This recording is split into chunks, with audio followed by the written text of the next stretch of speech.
amigos, continuamos con el día ya en la parte final y nos place recibir al ministro administrativo de la presidencia y presidente del Partido Revolucionario Moderno, José Ignacio Paliza. Muy buenos días, José Ignacio, bienvenido. Muy buenos días a ustedes. Para mí es un grato placer compartir en la mañana de hoy. Tenemos varios temas, así que vamos inmediatamente fuego a la lata. Las presiones que tienen militantes del PRM que piden empleos. La verdad es que la gente entiende que eso le toca por haber participado en caravanas y ese tipo de en actividades políticas. ¿Qué presión tienen ustedes?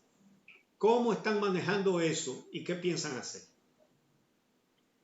Bueno, este es un proceso muy particular, un proceso nunca antes visto, puesto que la crisis sanitaria y la posposición de las elecciones nos hizo tener una transición muy corta, una transición de un mes, cuando tradicionalmente era una transición de 3 meses, lo que hacía que a los gobiernos entrantes tuvieran quizás algo más de tiempo para organizar ya debidamente, luego de un proceso electoral, sus esfuerzos gubernamentales iniciales.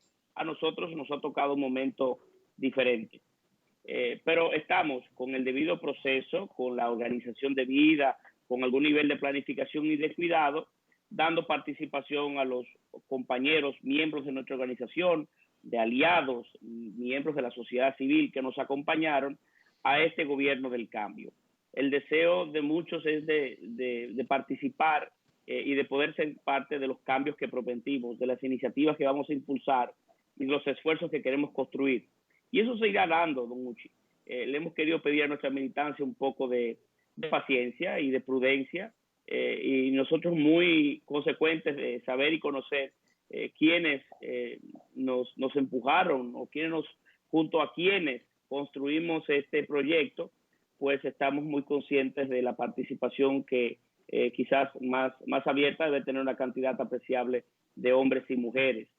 Claro, pero con la debida organización, que los elementos que inviten a un compañero a participar del Estado sea su formación, su preparación, su recorrido, y saber al fin y al cabo que este triunfo no solamente es de las bases del partido, aunque el sacrificio fundamental sí lo es, sino de todo el pueblo dominicano que espera mucho de nosotros y espera mucho del cambio, espera mucho de que las propuestas que prometimos sean una realidad y de que todos nos podamos sentir orgullosos de haber trabajado para hacer que en República Dominicana se produjera ese cambio, que tantos hombres y mujeres creyeron en él, participaron en él y lo hicieron posible. Pero vamos camino a construir ese equipo de trabajo que nos permitirá forjar el cambio que hemos prometido. Paliza, buenos días. Sabemos que el Partido Revolucionario Moderno tiene la denominada Comisión de Empleo. Recientemente vi que incluso en su rol participaba en alguna reunión con miembros de esa entidad preocupadas precisamente, como ha dicho Uchi, por el tema del empleo. ¿Cómo se está gestionando? Porque lo que tengo entendido, por ejemplo, hay funcionarios públicos que llega a una comisión de empleo y le dice, somos de la Comisión de Empleo del partido. Entonces, ¿cómo se hace eso entre la autoridad que tiene el funcionario y la mirada política de una comisión que es totalmente partidaria para la designación de cargos? Bueno, es una mezcla de elementos, no es tan sencillo como se plantea. En cada uno de los territorios del país existe una comisión que no ha hecho otra cosa que evaluar durante el transcurso del último mes los perfiles de los diferentes compañeros y las posibilidades que tienen de ir a tal o cual posición de acuerdo a esa aptitud, a esa formación y a su experiencia. Y hacen las recomendaciones del lugar, las sugerencias del lugar a las autoridades competentes, las autoridades nacionales, para que esa persona pueda ser ponderada o no para esa posición. Claro, hay otros elementos que también están en juego o en entredicho. Hay posiciones sensibles, hay posiciones de carrera, hay posiciones que tienen otras condiciones que obligan a que se tenga un cuidado mayor o una ponderación mayor. Pero usualmente esas comisiones que se han generado en todo el territorio nacional, pues no hacen otra cosa que es una especie de evaluador inicial de las propuestas y mandan de manera consensuada a la dirección nacional de esa propia comisión pues el levantamiento que hacen del territorio con sus respectivas propuestas. Y entonces la Comisión Nacional a su vez le comunica a las autoridades competentes que terminan de hacer la evaluación y en el caso de poder obtemperar a la solicitud que se hace, pues se hace la designación.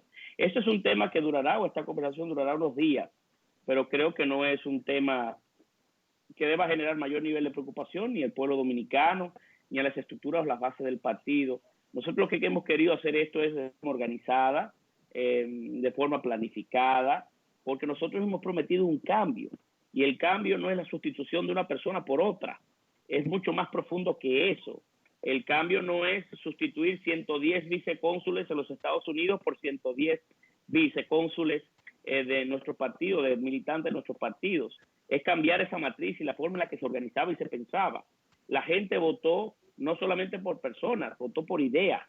Y nosotros tenemos que ir construyendo, conciliando el deseo de nuestra militancia y de la gente a participar de una nueva gestión gubernamental con las ideas que hemos propuesto. Y eso tardará unos días y por eso creo que la paciencia y la prudencia se imponen, pero al fin y al cabo saldremos hacia adelante y este no será un tema de tanta importancia, porque sabemos además de dónde venimos, el sacrificio que hizo mucha gente para poder construir esta alternativa y sobre todo el sacrificio que hicieron las estructuras políticas y de base de nuestra organización política. Muy conscientes estamos de esa realidad.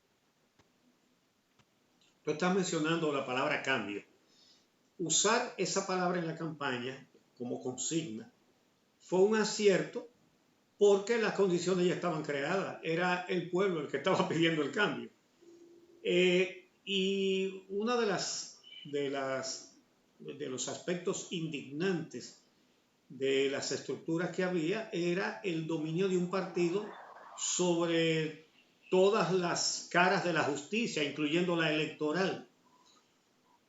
Y entonces Luis Abinader, el presidente Luis Abinader, prometió Ministerio Público Independiente y como eso lo podía resolver con decreto el primer día, lo resolvió y cumplió.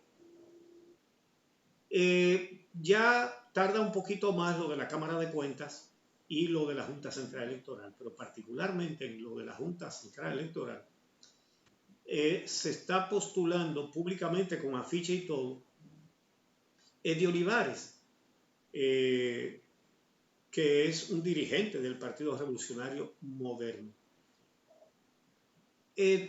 Tú como presidente del partido, ¿estás en condiciones de asegurarle a este país que se va a cumplir la promesa de una Junta Central Electoral independiente? ¿Tendremos Junta Independiente o tendremos a Eddie Olivares? El Partido Revolucionario Moderno, la subdirección ejecutiva del partido, está siendo convocada para el día de mañana en horas de la tarde. La intención es tratar algunos temas. Entiendo que el de la Junta Central Electoral, por el proceso en el que nos vemos involucrados, será uno a tratar en esa reunión. Y por tanto, el partido deberá de fijar una posición al respecto en el día de mañana. Entiendo que será uno de los temas a discutir. La posición muy personal de quien les habla es que nosotros hemos durante mucho tiempo abogado por una Junta Central Electoral al margen de los colores y las líneas partidarias. Hemos sufrido en el último proceso electoral el duro peso de tener una Junta que no haya sido producto necesariamente de esa objetividad que se debió tener en su inicio y tradicionalmente la institucionalidad democrática del país se ha ido deteriorando como consecuencia de la imposición de un grupo sobre personas con las que se podían sentir cómodas en un momento determinado. Nuestra posición es la personal, que nosotros debemos de movernos hacia la independencia de la Junta Central Electoral, manteniendo nuestro discurso coherente y además la mejor de las prácticas, que es efectivamente esa. Y es lograble tener una Junta Central Electoral independiente al margen de las ataduras políticas del momento. Las experiencias han sido funestas, aquellas en el que se ha vinculado de alguna manera el órgano regulador de las elecciones con una organización política determinada. Hoy que tenemos nosotros cierto nivel de peso en esa conversación, no podemos bajo ninguna circunstancia fallar a lo que ha sido las líneas de argumentación tradicional de nuestro partido y lo que ha sido la coherencia en la posición que hemos venido asumiendo durante mucho tiempo. Yo apuesto a la justicia, a la independencia de la Junta Central Electoral y de otros órganos constitucionales que en la medida de los próximos meses habrán de ir siendo conformados alrededor de los tiempos que se vienen venciendo para la reorganización o reconfiguración de esos órganos. Paliza, bueno, si miramos el caso de la Junta Central Electoral y lo que está pasando, tal como refería Uchi, se puede advertir ciertas tensiones entre grupos internos del Partido Revolucionario Moderno. Para nadie es un secreto que Olivares es una persona, un político cercano al expresidente Hipólito Mejía. Encuentro también en casos incluso de menor envergadura. En el Seibo no se ha podido nombrar todavía una gobernadora y lo que me dicen es que hay una puja entre grupos distintos de diferentes corrientes del PRM en esa localidad. Usted que es presidente del PRM, me gustaría preguntarle sobre esas tensiones internas, o sea, porque si bien parece que ustedes desde el gobierno y el presidente Abinader está apostando por una Junta Central Electoral independiente y demás, hay otros sectores dentro de su partido que no parece pensar exactamente lo mismo, y así lo está mostrando. No existe a lo interno del Partido Revolucionario Moderno diferencias. No lo existieron en los procesos pasados, que fueron aún mucho más difíciles. Por ejemplo, el de un proceso convencional interno o el posterior al proceso convencional en las elecciones en sí, y hoy mucho menos. En el Partido Revolucionario Moderno se vive un gran espíritu de unidad luego de concluido el evento máximo de toda organización política, que son las elecciones. Claro, es una organización, por cierto, la más grande de República Dominicana al día de hoy, y por eso hay posiciones diversas que van a existir y siempre existirán diferenciaciones en posiciones y discusiones que se pueden dar en su entorno sobre tales o cuales temas. Eso es un partido y eso es democracia, pero no existen diferencias de esa naturaleza en nuestra organización política, aunque puedo entender que algunas acciones en un momento determinado pudieran devenir en que alguien tenga o piense de tal o cual manera, o lo interprete de tal o cual manera. Pero el partido hoy vive de mucha salud interna, de mucha unidad interna, y ese no es un aspecto que hoy se debate a lo interno de las filas del Partido Revolucionario Moderno. Pero vuelvo a repetir, este es un tema que se tratará en los organismos correspondientes. No hay que tener mayores sobresaltos. El compañero Eddie Olivares es una persona de muchas condiciones, que claro, hizo cuando fue juez de la Junta Central Electoral un rol de mucha vergüenza y de intentar someter ese órgano, él en minoría, a las mejores prácticas. Es una persona que goza, creo que, del aprecio de mucha gente, y es una persona conocida por mí como correcta. No es esa la discusión, no es una discusión en torno al perfil o a las condiciones de una persona, va más allá. Esto es un tema de enviar las señales que para mí son las correctas, la de invitar a que no haya tranquilidad entre todos los actores políticos, y eso solamente lo puede dar el hecho de que exista, ¿verdad? Todo el grado de independencia y que no sea cuestionable para nada los procesos que se nos vienen por delante. Me parece muy justo que hayas reconocido esas cualidades de Eddie Olivares, que yo creo que todo el mundo las reconoce y nosotros también. No cuestionamos su persona ni decimos que él ha hecho nada malo. Lo que entendemos es que hay gente que no entiende que ustedes quieren demostrarle al país que no son lo mismo que la gente a la que el país echó del poder y que no van a hacer las mismas prácticas que cuestionan la institucionalidad. Exactamente, es decir, en lo personal no he visto a nadie que haya hecho alguna reparación sobre la conducta de Eddie Olivares. Es sencillamente que si llevan a un dirigente o militante de su partido a la Junta Central Electoral, estarán haciendo exactamente lo mismo que los que fueron echados del poder. Bueno, pasando a otro tema. Las declaraciones juradas de los funcionarios públicos. El país está asombrado viendo tantos multimillonarios. tú eres de los más pobrecitos, habiendo declarado 22 millones de pesos. Ahora, la ley que una persona de la resiedumbre de Milagros Ortiz Bosch ha dicho, se va a investigar cada cosa. Estos no son papeles para archivar, sino para indagar. Si se topan con que legisladores o funcionarios del nuevo gobierno tienen problemas con esas declaraciones de bienes, ¿qué va a pasar? Mire, lo primero que hemos descubierto en el desarrollo de este último esfuerzo, que muy bien ha impulsado doña Milagros Ortiz y otros amigos del tren gubernamental actual, es que también la ley y la forma en la que se hace la declaración jurada debe de cambiar. Debe de cambiar porque entendemos que no necesariamente genera el mejor nivel de información y de la forma mejor suplida para que las autoridades correspondientes, en este caso la Cámara de Cuentas, pueda utilizar la declaración jurada como un instrumento de fiscalizar la vida de los funcionarios públicos, tanto electos como por designación. Claro, es un proceso en construcción y veo con muy buenos ojos el hecho de que la sociedad dominicana haya prestado más que nunca la atención debida a este tema, porque eso sí significa que tenemos una sociedad cada vez más vinculada, cada vez más atenta y cada vez más dispuesta a ejercer el control social que se requiere sobre estos temas. En el caso particular, presenté una declaración jurada que muchos han encontrado no necesariamente ajustada a lo que muchos entendían que era mi patrimonio particular, pero yo, que soy un hombre joven, que aún en el plano personal, provengo de una familia acomodada, pero aún debo ser justo, no he heredado y prefiero que no se den nunca los motivos que pudieran llevarme a mí a sufrir o tener una herencia, pues en algún momento de mi vida quizás mi patrimonio aumente de manera circunstancial y la sociedad quizás los reclamos tendré que explicarlo en aquel momento cuando se hagan los contrastes.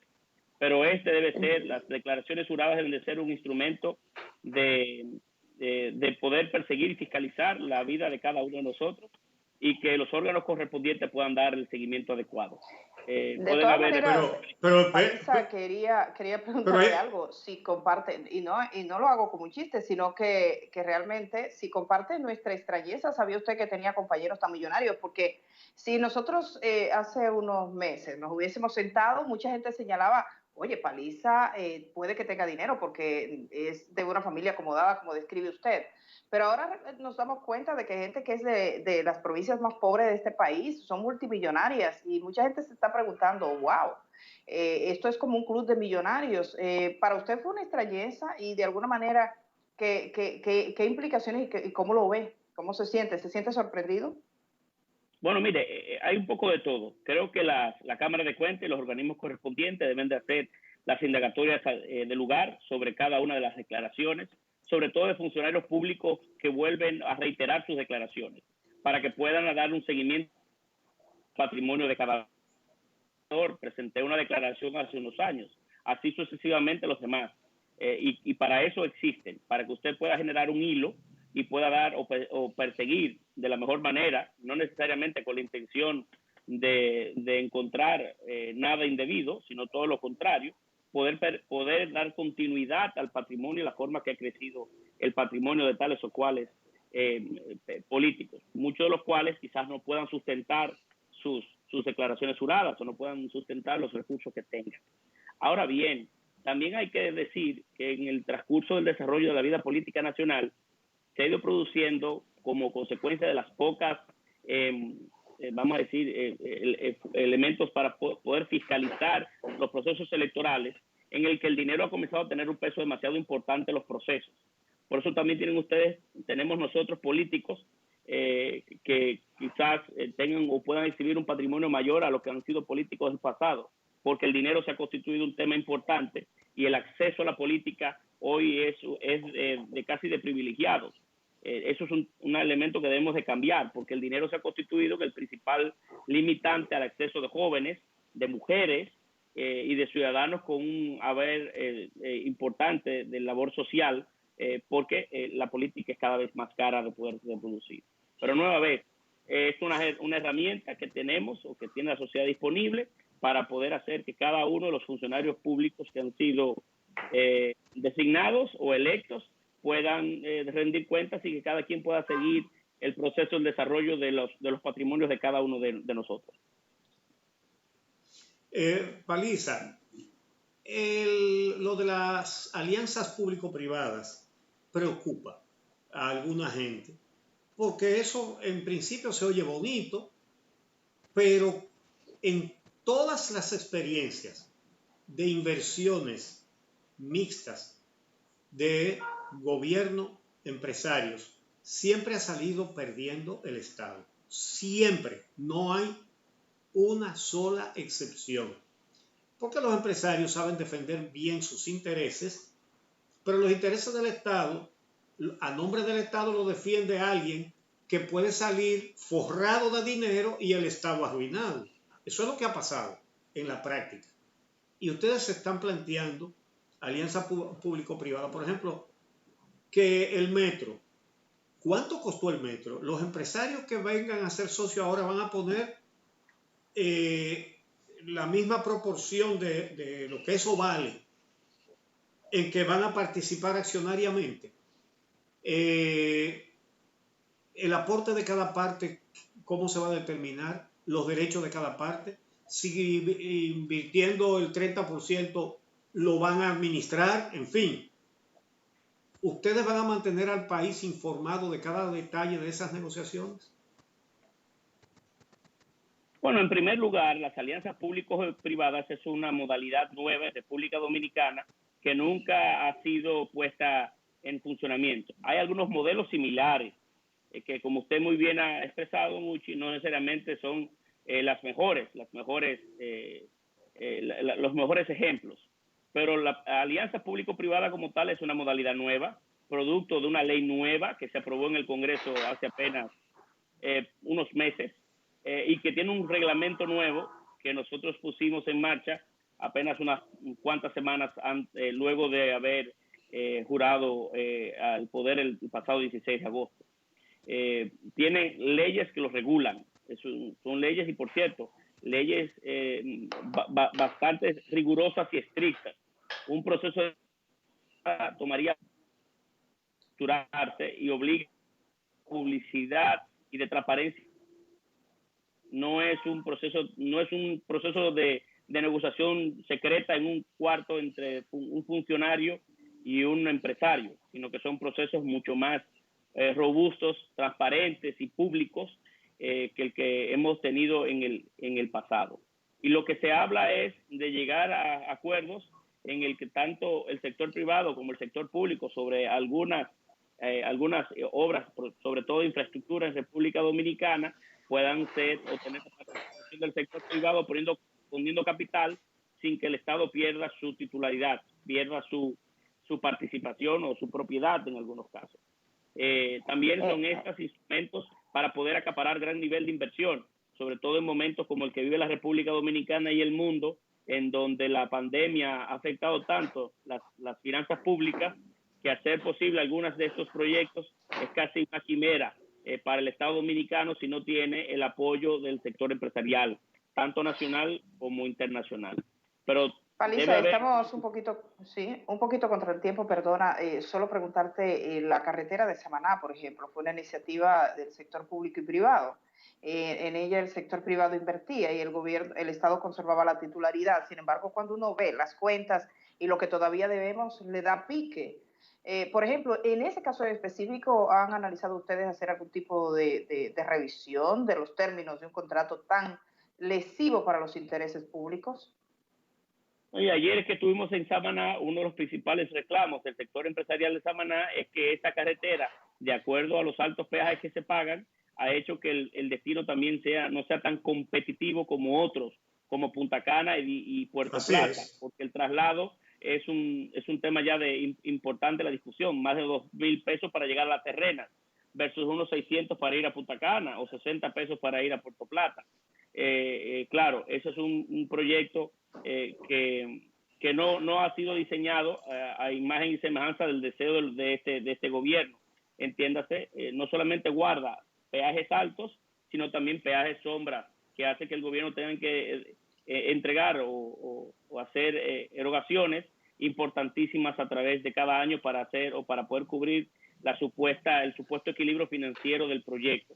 No es ese necesariamente el modelo con el que nos identificamos, pero para eso está la ley y para eso están las regulaciones que se han interpuesto, para que ese tipo de negociaciones no necesariamente sean las que se repliquen en el futuro.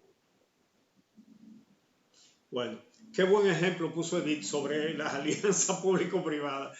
Muchas gracias, José Ignacio, por tu buena disposición, por recibirnos en tu hogar y hablar a través de nosotros al país. Muchísimas gracias. Bueno, amigos, cuando regresemos, como no, el doctor Luis Vergés, el psicólogo Luis Vergés, va a tratar un tema que a lo mejor tiene mucho que ver con usted y con cosas que usted siente. La crisis de la mediana edad. No se lo pierda, porque con eso despediremos el programa de hoy. Hasta mañana. La edad transcurre entre los 40 y los 60 años. De manera indiferenciada puede ocurrir tanto en hombres como en mujeres. Una de las manifestaciones de este tipo de crisis es la confusión, otra es un problema de identidad y que las personas no se aceptan en el tiempo cronológico que les toca vivir.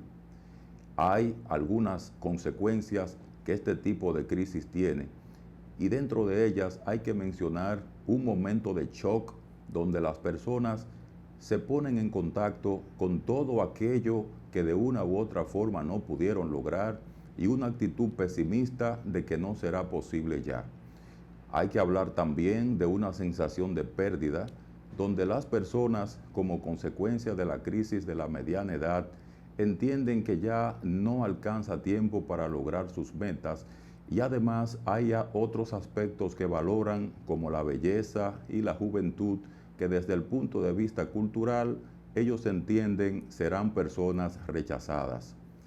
Otro elemento crucial para entender la crisis de mediana edad es lo que reconocemos como la sensación de alienación. Alienarse significa el no aceptar la realidad y tratar de transformarla buscando la fórmula de la eterna juventud.